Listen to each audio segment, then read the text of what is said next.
Il-Fond tar-Riċerka, l-Innovazzjoni u l-Iżvilupp fih dan l-Università ta' Malta flimkien mal-kumpanija Evolve iffirmaw ftehim li se jagħti r-riżorsi meħtieġa sabiex dan il-fond iħejji r-riċerki tiegħu fil-qasam tal-elettrikomagnetika.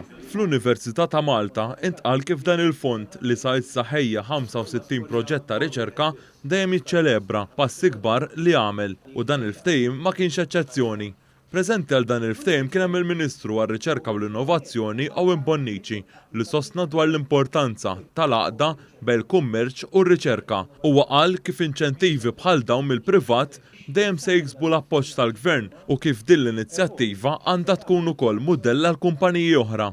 Hekk għamlet kumpanija privata li jisimha Evolve Limited li daħlet fi ftehim ma' din it-trust tal-Università biex fuq bażi ta' 3 snin tagħti fondi li jintużaw fil-qasam tar-riċerka elettromagnetika. Aħna bħala Gvern nissapportjaw dawn it-tip ta' inizjattivi għax huma kruċjali biex inkomplu fil-vjaġġ tagħna lejn prosperità ġdida. Min-naħa tiegħu l-kap eżekuttiv tal-fond Wilfrid Kennelly laqa dan il-ftehim sodisfazzjon u rringrazzja lil kull min kien involut fil-ftehim għal kontribut tiegħu.